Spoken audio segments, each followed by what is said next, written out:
you want more of the conventional wisdom on sales and growing revenue, this podcast isn't for you. Throw away your closing tactics, tricks, and tips and learn what the top 1% income earners do to create results. This is the OnPurpose Growth podcast. All right, we're recording. Great. Do you want me to, you just want me to introduce you as author of Rock the Recession, right? You don't want me to really add? Yeah, okay. All right, perfect. And it's Slane. I know it's a dumb question, but Slane, the last name, right? Oh, I appreciate you checking. Yes. Okay, all right. I've got caught off guard before thinking I pronounced something one way, and I got burnt. Understood. All right. Well, hey, everybody. Welcome back to this next episode of the OnPurpose Growth podcast. As always, I'm the host, Brian McDonald, partner at OnPurpose Growth. And today, I've got a really interesting guest on, Jonathan Slane. He's the author of the book, Rock the Recession. It's a #1 Amazon bestseller. And he works with a lot of entrepreneurs out there in with their organizations in multiple different ways. What I'm going to do is I'm going to allow him to introduce himself. But this is really going to be interesting because this is a topic we've never talked about yet. It's a topic that every single person needs to pay attention to. So, Jonathan, thanks for being on, man. I'm excited to talk and listen. Thanks for having me, Brian. And it's hopefully a topic that people won't need often, but it's also one of those where it's not just about economic recessions, because I know that the audience are business owners, business leaders, and there are many non-economic recessions where all the stuff we're going to talk about today applies. So like if you lose your biggest customer, I'm sure that's happened to some of your audience members, you're in a recession. If your 5 best employees leave and go across the street and start a competing business, you're in a recession. Or how about this one? What if your business partner embezzles $1 million from you? Then you're definitely in a recession. So even if people don't think a recession is imminent in the next 6 months, the next year, all the stuff we're talking about still applies and is part of the book that you mentioned earlier. Awesome. Cool. So, and then as for me, the short introduction is that I, in the last recession, owned a chain of fitness businesses, gyms. Okay. And what qualifies me to talk about how to rock the recession is that the only reason I survived the last recession was that I borrowed $250,000 from my mother-in-law. And I've since repaid her using a lot of the lessons in the book. But the whole point is that people shouldn't have to borrow money from their mother-in-law to rock the recession. So that's why I wrote the book, and that's what we're doing here today. Well, cool. So, and that could be a hairy situation to be in. I mean, I love my mother-in-law, but it could be a hairy situation. So it sounds like you wrote the book out of this personal experience. Is that right? Yeah, that's a big part of it. My co-author of the book, Paul Belair, Paul's story is different than mine. He actually bought a company right before the Great Recession, invested $1 million with his management team, and together they leveraged the Great Recession to grow the company, and then they sold it for over $70 million. Wow. And so really the book is a compare and a contrast between Paul's story and my story, and everything that we've learned researching this over the past couple of years to figure out like there have got to be winners in recessions. So what did they do that was different to leverage all the opportunity that disruption like a recession brings? Yeah, and again, this isn't just about an economic recession. This is about anything that would, this is going to be my definition, would drastically impact your business in a negative way. Is that right? Yeah, I mean, and if you don't have a plan for an economic recession or a non-economic recession, you burn valuable time just trying to figure out what you don't know and how you're going to move forward. If you have a plan, then you simply, when disaster hits, you just walk over, you break the glass, you take out your plan, and you start to execute. So that's what we want people to do. And now is the perfect time since the economy is booming. Mm-hmm. I mean, unemployment's at record lows, consumer confidence is at record highs. now is the perfect time to create a recession plan. And that's why we dropped the book now, and we're trying to get the word out now. I'm just hopeful that people actually work on this. My fear is that a lot of people won't start doing recession planning until they hear on CNN or Fox that we're actually in a recession. And at that point, it'll be too late to take advantage. Well, then let's talk about the overall mindset behind this. What's for somebody that is successfully going to implement this plan around insulating themselves from the recession? What's the initial thing that they're thinking prior to putting together that plan? What's the mindset somebody has to have? Well, what we learned from Paul is that the first gear, is to assess where your business is. Okay. And that's why, so we put together 20 questions. It's on our website, which is recession.com. Yes, that really is our website, and we can talk about later how we got that. But yep. If you go to recession.com, you can take the recession readiness assessment. It's 20 questions. It's free. It'll give you a score from 0 to 100, and you can see how ready you are. If you're a 0, then you need to start preparing, or you're going to have big trouble in the next recession. If you score 100, you're probably looking forward to the next recession. I know that's crazy, but looking forward to it because of the massive opportunity that you'll have when it gets here. I just did that. So I just did this I'm doing it all over the country when I do my keynotes. I have the whole audience do the assessment together. Oh, really? Yeah, I was with a group of business owners, and the average score out of that group was a 48. Whoa. So well, actually, that was good. All the people we've ever surveyed, the average score is a 38. And so if you're above 38, you're better than the average from what we've done. Below 38, below the average. But what I liked was you had sent me your white paper on sales. So I could prepare for this. We're approaching recessions in a similar way to what you're doing, Brian, because we're approaching it academically. I'm really hoping that we can, instead of just being anecdotal, that we can gather all this research on how recessions, how prepared companies are and business leaders are, and then later on use that information to predict what people can do to get ready for them, so that we have more and more real academic information as opposed to just guessing. Yeah, and that's important because to me, it drives home what you have to do rather than talking about like, oh, here's what we think you should do, right?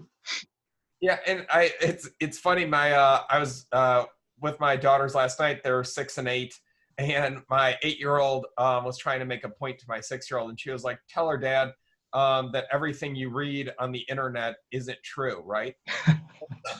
And so again, it just reminds me that there's so much on the internet about how you should prepare for recessions, but it's not backed up by academic research. So the first gear is to assess. And then second gear is, once you know where you stand with your business and your personal life, second gear is to tune yourself up.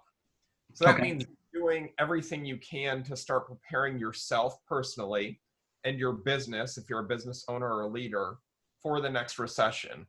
So things like making sure you have enough debt available, enough credit available to be able to buy stuff in a recession, or to be able to keep your business operating if everything hits the fan and you're in a bad way and you need operating capital. You want to make sure that you have credit available. Right now is a great time to stress test your personal guarantees. So for your audience, do you think you have business owners out there who have bank debt and who have personal guarantees? Oh, yeah, absolutely, absolutely. So for them, the whole point is right now is the perfect time to go to your bank and ask them to reduce or to cap or to eliminate personal guarantees, because the economy is so good. Banks will actually humor that request right now. You can have a conversation about it. But when we're in a recession, Brian, you know as well as me, the banks are going to laugh at you if you ask them to reduce your personal guarantees. So that second gear is all about taking what you learn and assess and starting to apply it to tune yourself up. That's really interesting that you say that, because what it seems like this is to me is no matter what's going on in your business, always being a couple steps ahead of yourself to make sure that no matter what happens, you set yourself up for success and the roller coaster ride, if you will. Yeah, completely. And it's also, our take on it with Rock the Recession is how can you actually rock it? Like I think it's been written plenty before with recessions that here's what you do to survive. You cut overhead and you fire people until you're at break even or better. And you just keep doing that until you get through the recession, you can bounce back. I don't think that approach is new. It's not very exciting. Our idea is that if you can prepare now and get ahead of it, like you just said, then you can actually rock the recession. You can leverage it. You can have a dream outcome like Paul did, where he invested $1 million and 63 months later sold it for over 70 million. That's the point. You know, and as you talk, I think about all the great real estate investors that I know. They do the opposite of what the market's doing. And when you talk about, hey, we have these 20 questions and the average score is 38, that means people aren't moving in the right direction. And it's almost, backwards thinking. Like you think you should do one thing, but you actually should do the other. Am I getting close to this? Yeah, for sure. I mean, that's I think Warren Buffett, other famous investors have talked about that herd mentality that tries to figure out what everyone's doing and then run in the opposite direction. So I think that's similar to what work counseling is, that if you can take the time right now, and nobody is really going to ask their bank for a reduction in their personal guarantee. Right. I know this because I speak all over the world. And every time I bring that up, I get a lot of questions from the audience, and people say, we didn't think about that. And the reason is because it's been 10 years since we've had a recession. And honestly, we're just complacent. It's natural. So totally get it. It's the human condition. And at the same time, if you are listening to the podcast, if you are watching us, it's an opportunity. And that's what it's really all about. So you can go to your bank and have that conversation. It's also the third gear. The next thing would be that you assess your situation, then you tune yourself up, and then you start to race. Okay. So where you're preparing your business for the upcoming recession by making sure that you're measuring your productivity, by making sure that your culture is strong, by making sure that your profit fade is minimized. And I'm sure that you've probably run into this in the world of sales consulting.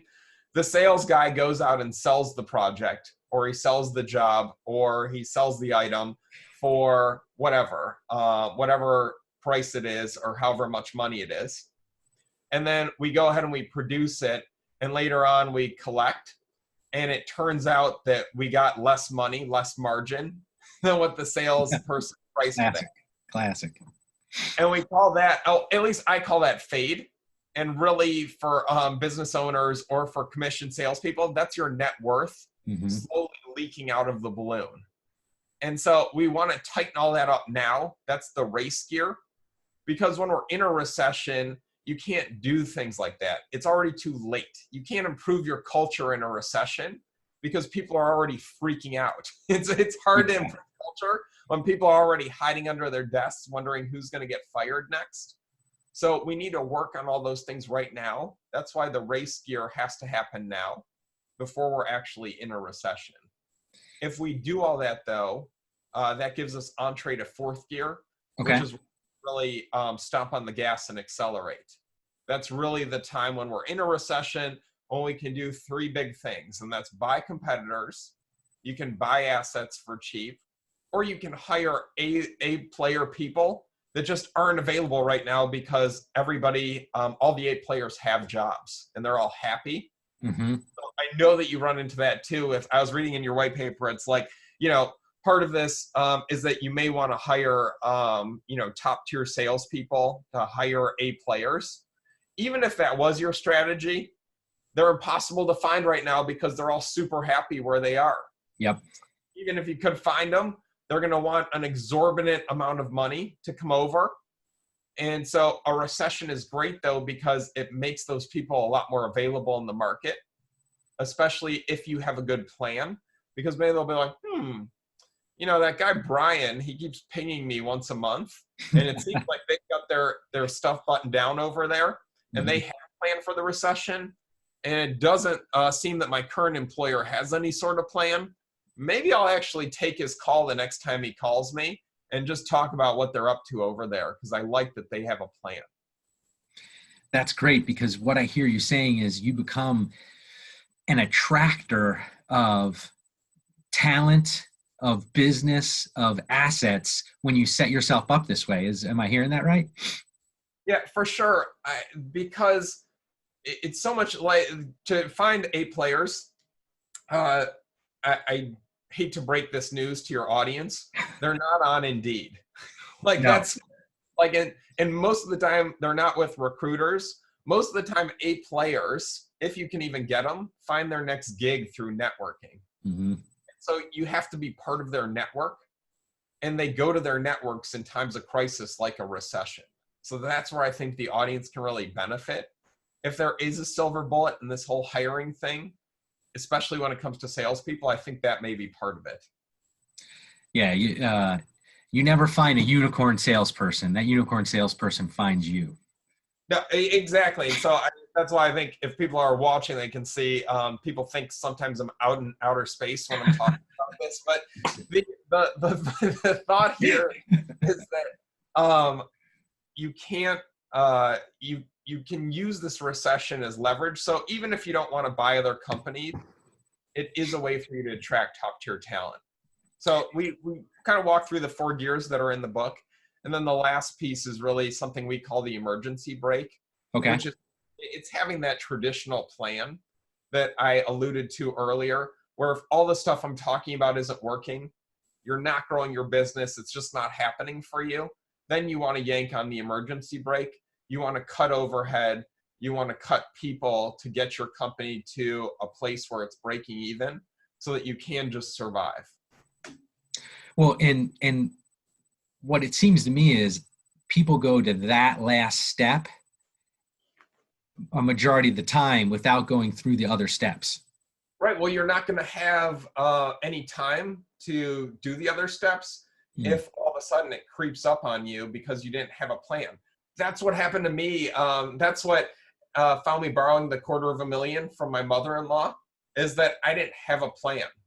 I own 5 personal training gyms, and between you and me, Brian, about the worst thing that you can try to sell in a recession is personal training. Yeah, right. So I had no plan, and then I had no options except to borrow money and cut overhead and to get rid of people and just try to survive, and that was terrible. Yeah, it's when you get into, in any part of life, when you get into survival and there's lots of threats going on, you typically try to do whatever you can and not thinking about, is this good for me or not? And how do I do this in a way that's good for me, right? Right. Yeah. So I think that's where the audience should be focused, is really, it's if you know where you stand, and you've assessed your situation and benchmarked yourself against other companies or against other individuals, then you can start to shore up the weaker areas. So it may be that one of your big opportunities has to do with your company's culture, or it may have to do with your ability to go get a bigger line of credit or to have more debt available. It just depends on what your specific case is, and then you can do what most makes sense for you. So if we can, let's expand a little bit on your definition of recession, because I really want to drive this home, because I think this is a very, very valuable piece.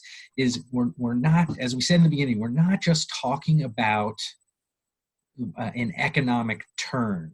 We're talking about big things happening in your business. So talk to me more about that, or give me some examples. Yeah. So in the book, one of the stories is about a landscaper. And with the landscapers company, what's going on is that President Trump changed a law in regards to H-2B, which is the name of the immigrant visa program. And a lot of landscapers use that program to have migrants come up from Mexico and from other countries to help out with landscaping work on a seasonal basis. It's called H-2B. It's all that matters. All of a sudden, that program went from 80,000-ish visas down to 30,000 with one swipe of the pen by the president. And so now all the landscapers are freaking out, trying to figure out who's going to come up and be hired, because many of them were used to having the same crew members come up from Mexico for the past 10, 15, 20, 25 years. They're highly skilled. They would come up, they would do their work. They're hard workers because they're working to send money back home. And now all of a sudden it's just gone. And the season's starting and you've got all these accounts to service and you need to hire a whole new staff. You need to train them up and you need to get them deployed with almost no time. And so many of them spent just a month trying to figure out what they were going to do, trying to crash hire everyone they could, knowing that for every 2 people they hired, 1 out of 2 would actually show up on the first day. Oh, man. So, you know, if you're one of those landscaping business owners, you're in a recession. So what's your plan? You know, can you think through the major parts of your business that would cause you to be in a recession? Because say you had a plan for that and you're like, you know, I like my Mexican H-2B visa workers. That's great. But I'm also going to maintain a list of 100 other people that I could hire.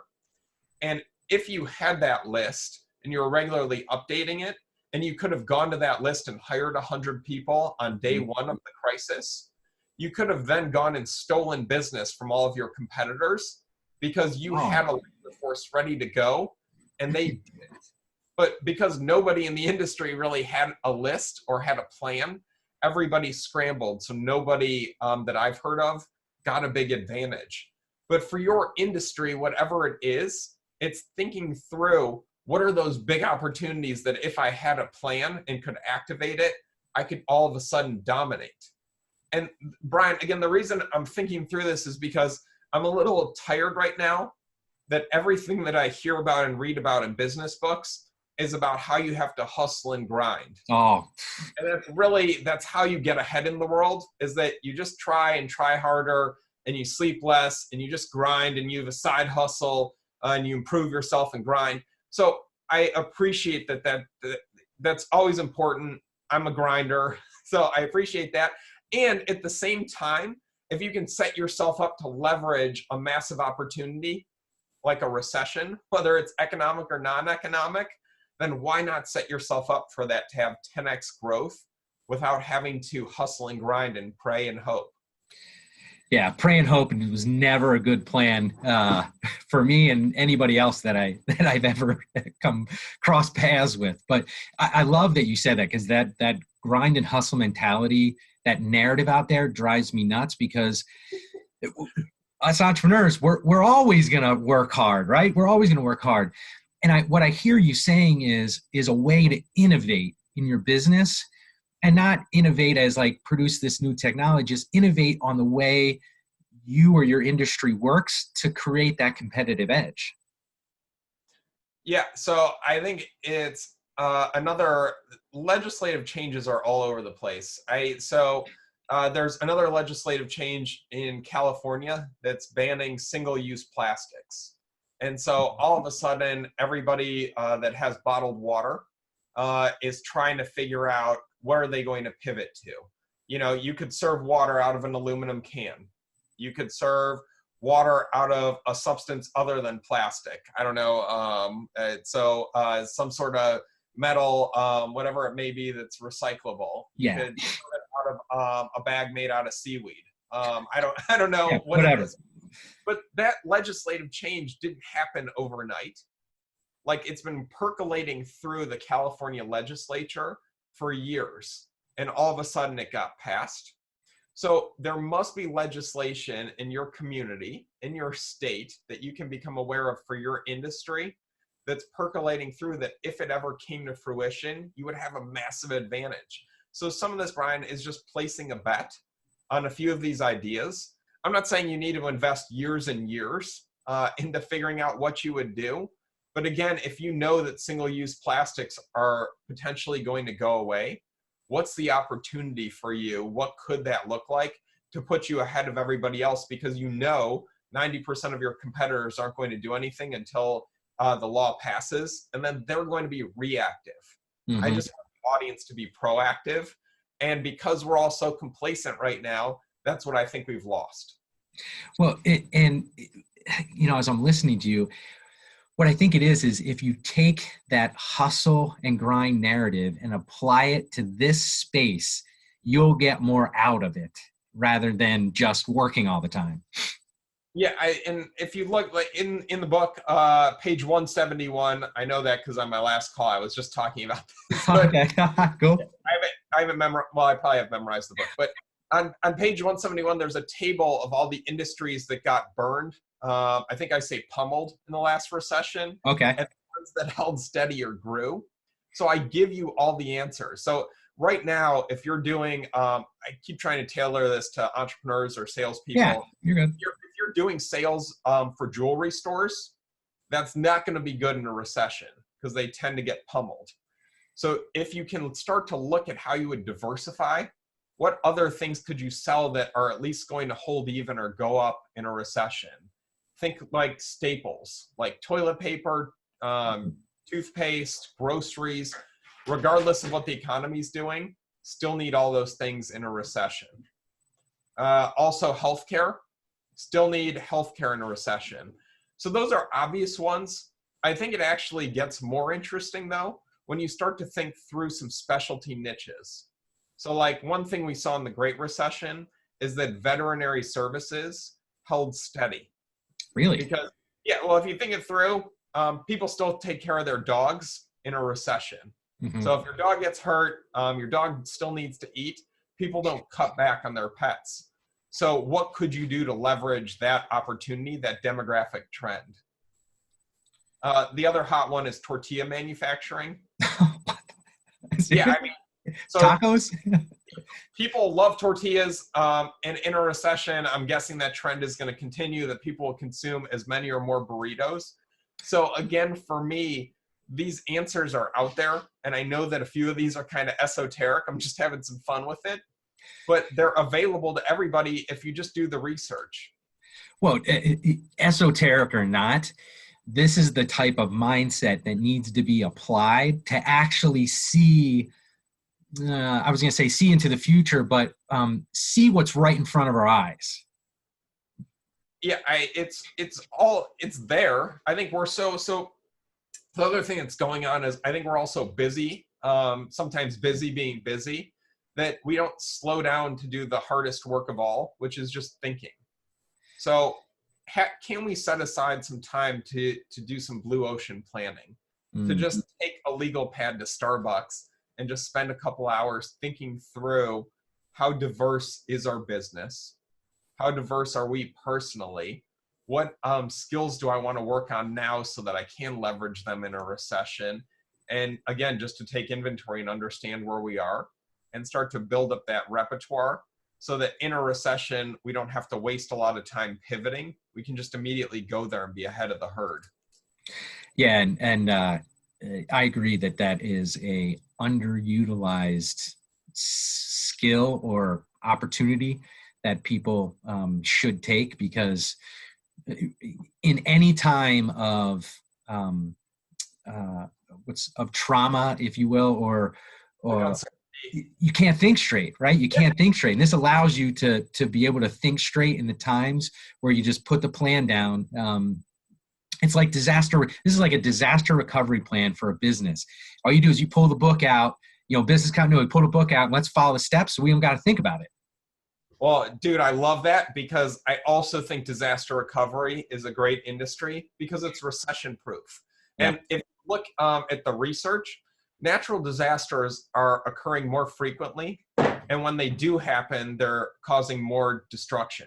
And that's not, it doesn't just feel that way. The causes are all human. So the fact that we're paving over the earth with more and more cement, I've read the research, it does interesting things to greenhouse gases and, to less trees mean changing weather patterns and global warming. All of that means that we're going to have more disasters. And every time one occurs, it's going to be worse. So if you're out there as an entrepreneur, it's thinking through how can you leverage that? Like we know that demographic trend is coming. So what can you do to take advantage? Yeah, that's phenomenal. I love this because you keep coming back with example after example after example of the mindset and how to think about it. And that's key because my belief system says to get this going for entrepreneurs is you have to start with the mindset. Don't worry about the specific tactics, just to get the mindset and the things will figure itself out.